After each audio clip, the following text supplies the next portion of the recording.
আওয়ামী লীগকে নিষিদ্ধ করানোর জন্য আন্দোলন করে যাচ্ছে।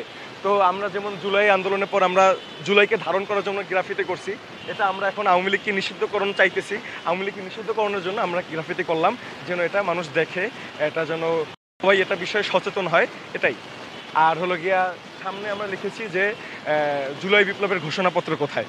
এটা সরকারের কাছে, সকলের কাছে আবেদন, সকল রাজনৈতিক দল, সকল ব্যক্তিবর্গের কাছে আবেদন, আপনাদের সকল যারা সাংবাদিক রয়েছেন সকলের কাছে আবেদন যেন সবাই এটা নিয়ে কথা বলে। কারণ সবার আগে তো আমরা যে স্বাধীনতা ভোগ করেছি, সবার আগে তো সেই স্বাধীনতার ঘোষণাপত্রটা আমাদের দরকার।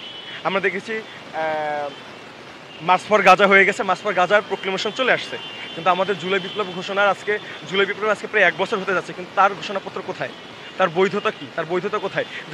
যেসব রাজনৈতিক দলগুলো নির্বাচন চাইতেছে, কিসের ভিত্তিতে নির্বাচন চাইতেছে? যে স্বাধীনতাকে তারা বিকিয়ে চলতেছে, যে স্বাধীনতাকে, যে শহীদদের রক্তের উপর দিয়ে তারা এই যে গদিতে আসতে চাচ্ছে, কিন্তু সেই শহীদদের মর্যাদাকে আদৌ তারা দিচ্ছে? সেই শহীদদের মর্যাদা দেওয়ার জন্য আদৌ তারা কথা বলতেছে? সেই শহীদদের মর্যাদা দেওয়ার জন্য আদৌ কি তারা আওয়াজ তুলতেছে? তো আমি সকলের কাছে বিনীত আবেদন জানাচ্ছি যেন সবাই এটা নিয়ে কথা বলে। সরকারের কাছে বিনীত অনুরোধ রাখতেছি যেন আমাদের যত দ্রুত সম্ভব আমাদের জুলাই ঘোষণাপত্রটা দিয়ে দেয়।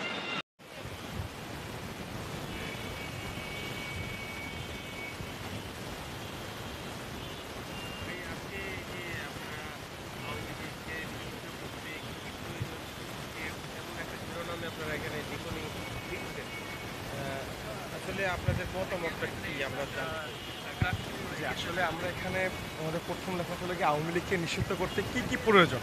আসলে আমরা এই কথাটা আমাদের আক্ষেপের জায়গা থেকে লিখেছি যে আমরা যেটা আমাদের জুলাই বিপ্লবের পরপর, আমাদের স্বাধীনতার পরপরই হয়ে যাওয়া উচিত ছিল, অন্তর্বর্তীকালীন সরকার গঠনের সাথে সাথে হয়ে যাওয়া উচিত ছিল, তার কিন্তু আমরা দেখতে পাচ্ছি আজকে জুলাই বিপ্লবের 1 বছর পরও সেটা হয় নাই। আমরা আমাদের আক্ষেপের জায়গা থেকে আমরা এই লেখাটা লিখেছি যে আওয়ামী লীগকে নিষিদ্ধ করতে আর কি কি প্রয়োজন। মানে তারা কি 16 বছর যেটা করছে সেটা কি এনাফ না? তারপর তারা যে তাদের স্বৈরাচারের যে একদম যে বহিঃপ্রকাশ, চূড়ান্ত বহিঃপ্রকাশ ঘটালো যে 24শে জুলাই, যেভাবে তারা গণহত্যা করলো, যেভাবে তারা আমাদের ছাত্র ভাইদেরকে গুলি করলো, যেভাবে তারা সাধারণ জনগণের উপর গুলি চালালো, সাধারণ একটা ন্যায্য দাবিকে তারা প্রতিহত করতে এতগুলো প্রাণ নিল, তখন এটা গিয়ে তার পতন ঘটালো, পতনের কারণ হলো। তাইলে এতগুলা শহীদের রক্তের উপর দিয়ে অর্জিত স্বাধীনতা হলো, আর যারা যে সরকার, এই যে আওয়ামী লীগ, এই যে স্বৈরাচার সরকার, যারা এটা ঘটালো, যে এই যে গণহত্যা ঘটালো, এই নির্মম গণহত্যা ঘটালো, তারপরও তাদেরকে কেন নিষিদ্ধ করা হলো না? যে জুলাই স্বাধীনতার উপর দিয়ে আমাদের অন্তর্বর্তীকালীন সরকার ক্ষমতায় আছেন, তারা কেন এখনও আওয়ামী লীগকে নিষিদ্ধ করতেছেন না? আর কি কি করতে হবে তাহলে আমাদেরকে বলুন, আমরা সেটা করি। কি প্রতিবন্ধকতা রয়েছে, কি বাধা রয়েছে, সেটা জনগণের কাছে তুলে ধরুন, আমাদের ছাত্র সমাজের কাছে তুলে ধরুন যে আমি তোমাদের শহীদদের উপর পাড়া দিয়ে আমি আমার গদিতে আসি, কিন্তু আমি এইসব প্রতিবন্ধকতার কারণে, এইসব বাধা বিপত্তির কারণে আমি এই আওয়ামী লীগকে নিষিদ্ধ করতে পারতেছি না, তাদেরকে নিষিদ্ধ করা হচ্ছে না। তো আপনি আমাদের কাছে তুলে ধরুন, সাধারণ জনগণের কাছে তুলে ধরুন। যদি একটা দেশের তো সাধারণ জনগণ মেইন, তো সাধারণ জনগণ, আমরা ছাত্র সমাজ যদি বাধা দেই, তখন আপনি বললেন যে ঠিক আছে, এটা আমার দেশের জনগণ চায় নাই, আমার দেশের ছাত্র সমাজ এটা চায় নাই, তাই আমি তাদেরকে নিষিদ্ধ করি নাই। ইউনূস স্যার তো প্রথমেই বলেছিলেন যে কোন দল কি চায়, জনগণ কি চায়, সেটা আমি জনগণের সামনে তুলে ধরবো, ঠিক আছে?